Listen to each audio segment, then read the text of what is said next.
शांति। आज प्यारे बाबा के साकार महावाक्य हैं 27 अप्रैल 2021। मीठे बच्चे, तुम्हारा स्वधर्म शांत है।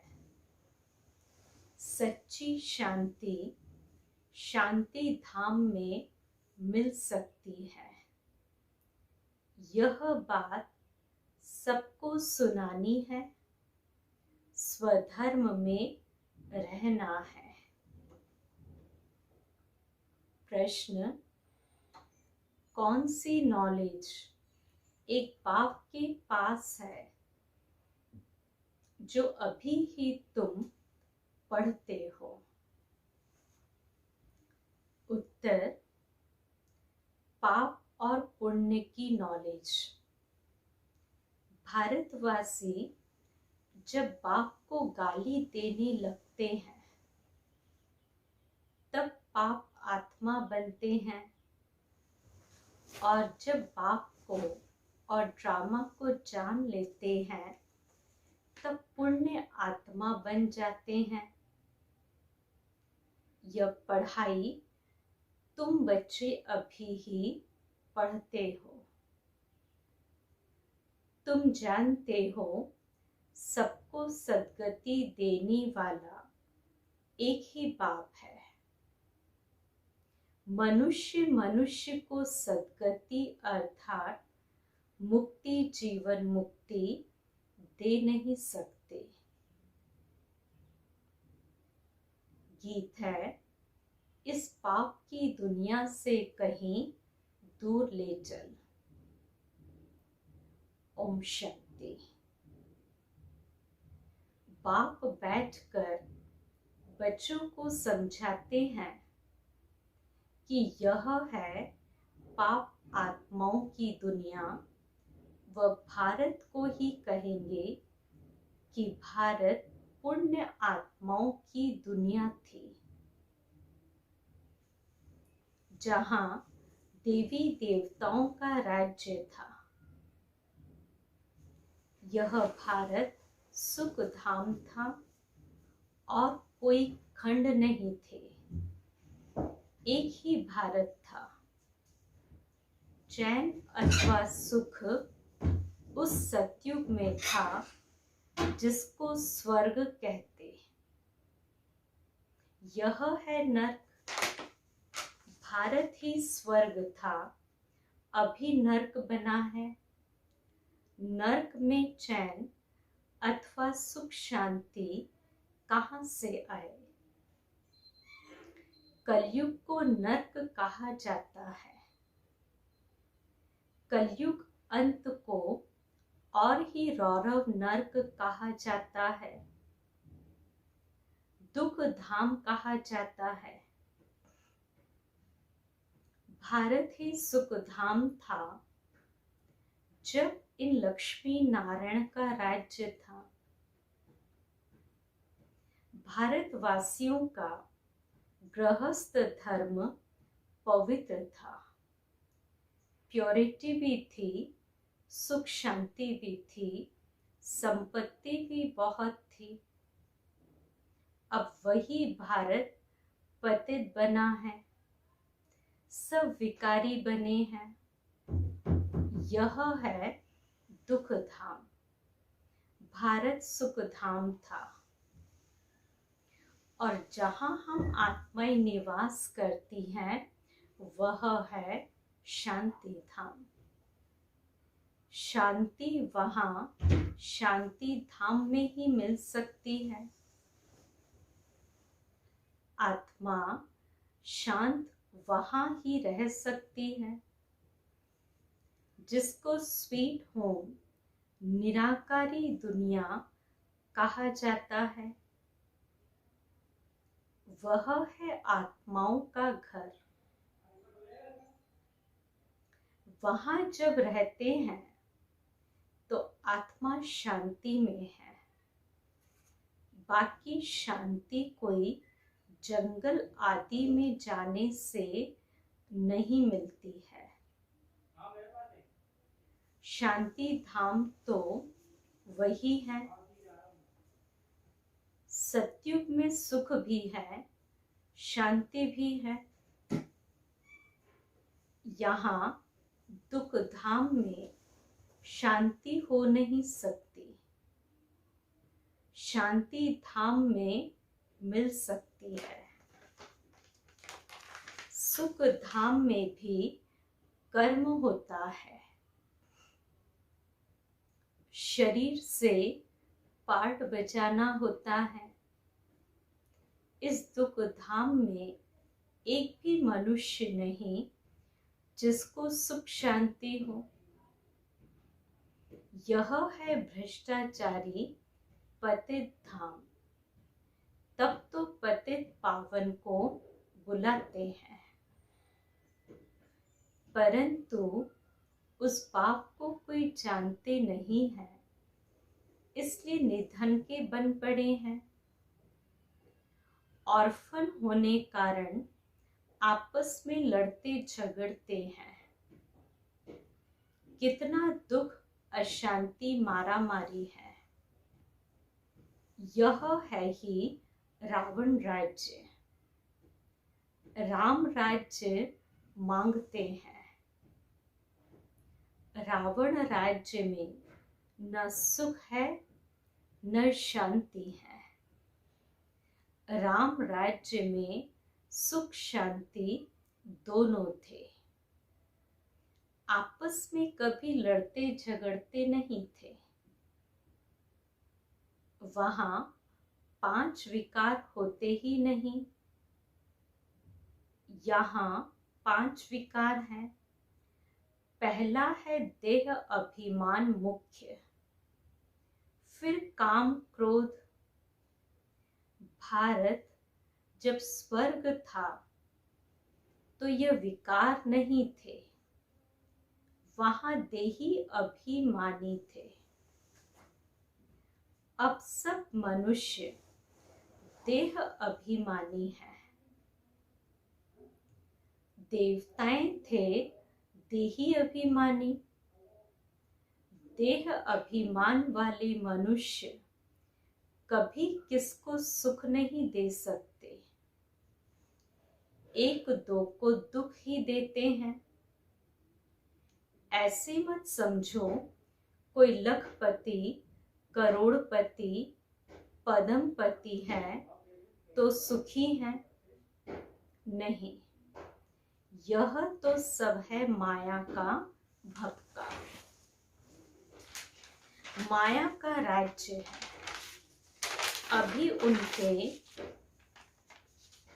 विनाश के लिए यह महाभारत लड़ाई सामने खड़ी है।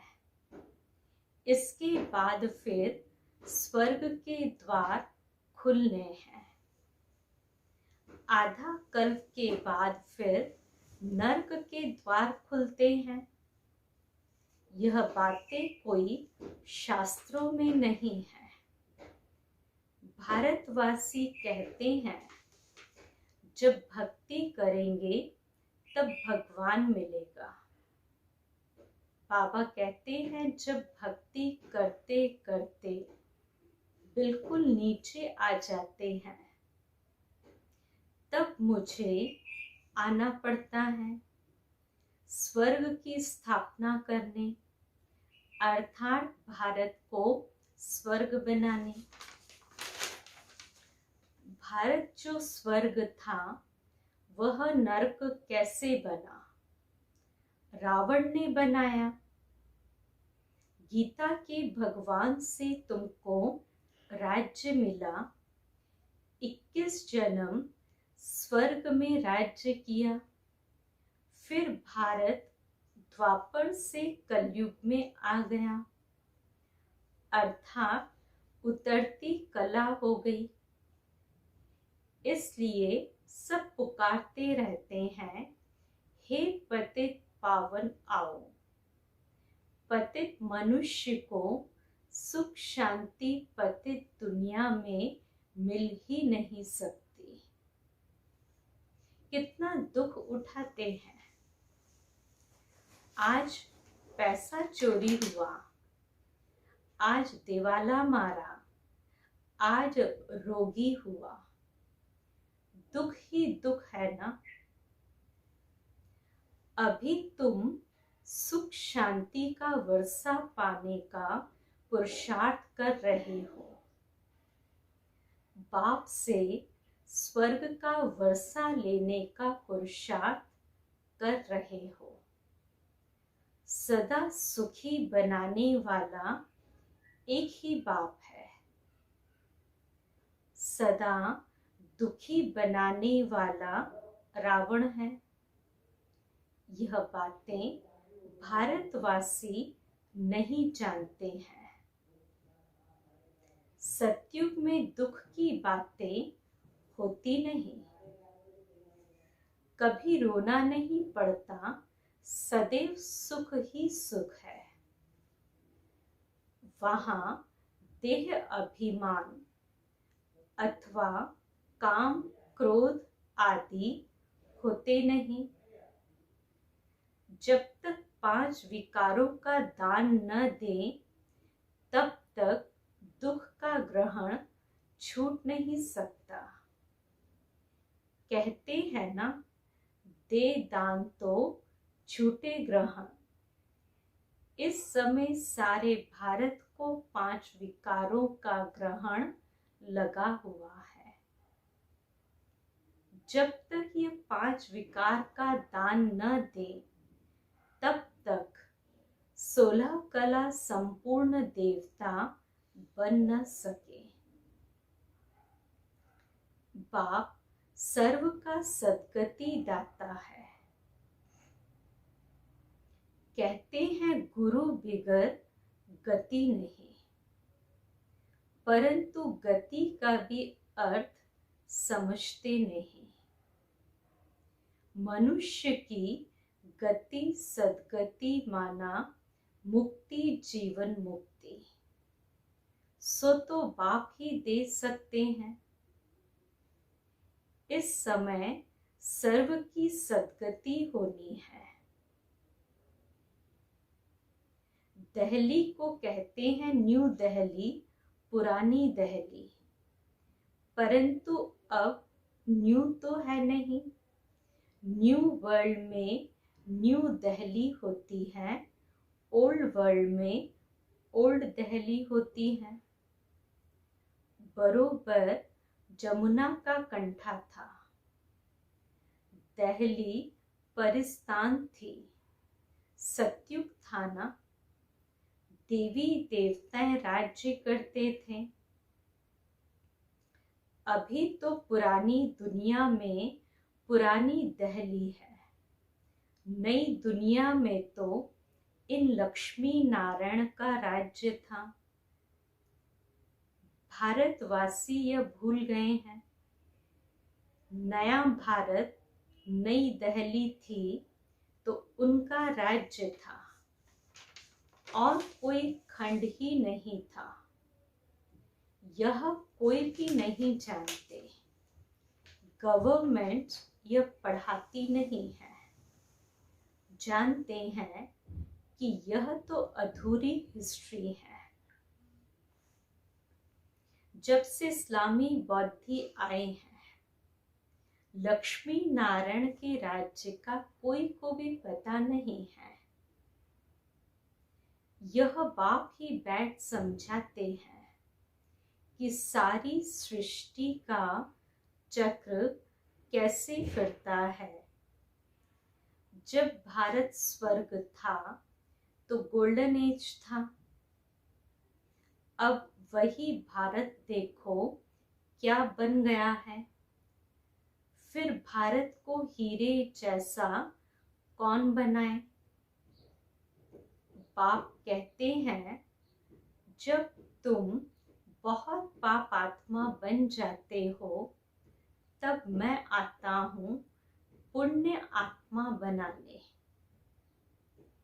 यह ड्रामा बना हुआ है जिसको कोई भी नहीं जानते। यह नॉलेज सिवाय बाप के कोई दे न सके। नॉलेजफुल बाप ही है, वह आकर पढ़ाते हैं। मनुष्य मनुष्य को कभी सद्गति दे नहीं सकते। जब देवी देवता थे तो सब एक दो को सुख देते थे। कोई भी बीमार रोगी नहीं होते थे। यहाँ तो सब रोगी हैं। अब बाप आए हैं फिर से स्वर्ग बनाने। बाप स्वर्ग बनाते और रावण नरक बनाते हैं। यह खेल है जिसको कोई भी नहीं जानते हैं। शास्त्रों का ज्ञान है फिलॉसफी, भक्ति मार्ग। वह कोई सद्गति मार्ग नहीं है। यह कोई शास्त्रों की फिलॉसफी नहीं है। बाप कोई शास्त्र नहीं सुनाते। यहाँ है स्पिरिचुअल नॉलेज। बाप को स्पिरिचुअल फादर कहा जाता है। वह है आत्माओं का बाप। बाप कहते हैं, मैं मनुष्य सृष्टि का बीज रूप हूँ, इसलिए नॉलेजफुल हूँ। इस मनुष्य सृष्टि रूपी झाड़ की आयु कितनी है, कैसे वृद्धि को पाता है, फिर कैसे भक्ति मार्ग शुरू होता है, यह मैं जानता हूँ। तुम बच्चों को यह नॉलेज देकर स्वर्ग का मालिक बनाता हूँ, फिर तुम मालिक बन जाते हो। यह नॉलेज तुमको एक ही बार मिलती है, फिर गुम हो जाती है। फिर सतयुग त्रेता में इस नॉलेज की दरकार नहीं रहती। यह नॉलेज सिर्फ तुम ब्राह्मणों को है। देवताओं में यह नॉलेज नहीं है, तो परंपरा से यह नॉलेज आ न सके। यह सिर्फ तुम बच्चों को एक ही बार मिलती है, जिससे तुम जीवन मुक्त बन जाते हो, बाप से वर्षा पाते हो। तुम्हारे पास बहुत आते हैं, बोलते हैं मन की शांति कैसे मिले, परंतु यह कहना भूल है। मन बुद्धि आत्मा के ऑर्गन्स हैं, जैसे शरीर के ऑर्गन्स हैं। आत्मा को पत्थर बुद्धि से पारस बुद्धि बाप ही आकर बनाते हैं, जो सतयुग त्रेता तक चलती है। फिर पत्थर बुद्धि बन पड़ते हैं। अभी फिर तुम पत्थर बुद्धि से पारस बुद्धि बनते हो। तुम्हारी पारस बुद्धि जो थी, उसमें खाद मिलती गई है। अब फिर पारस बुद्धि कैसे हो? बाप कहते हैं, हे आत्मा, मुझे याद करो। याद की यात्रा से तुम पवित्र बनेंगे और मेरे पास आ जाएंगे। बाकी जो कहते हैं मन की शांति कैसे मिले, उन्हें बताओ कि यहाँ शांति हो कैसे सकती। यह है ही दुख धाम, क्योंकि विकारों की प्रविष्टता है। यह तो बेहद के बाप से ही वर्षा मिल सकता है।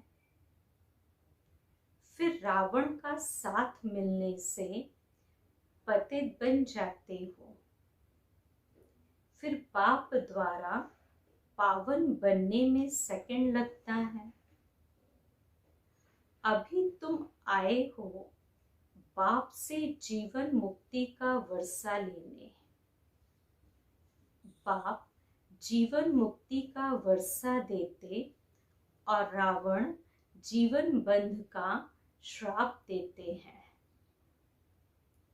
इसलिए दुख ही दुख है। ड्रामा को भी जानना है।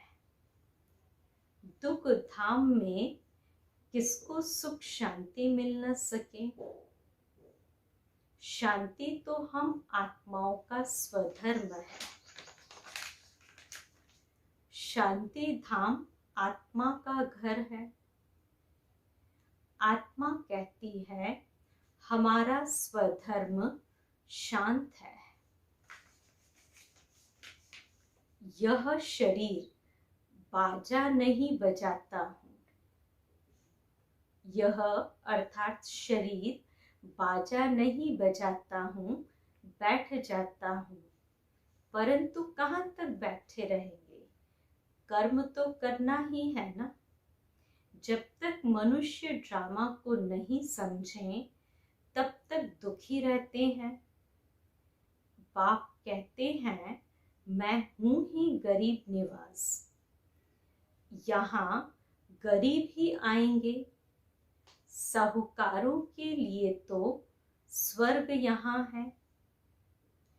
उन्हों की तकदीर में स्वर्ग के सुख है नहीं। बाप कहते हैं हम गरीब निवास हैं।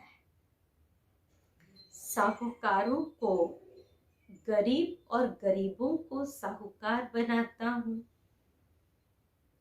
साहूकार इतना ऊंच पद पा नहीं सकते क्योंकि यहाँ साहूकारों को नशा है।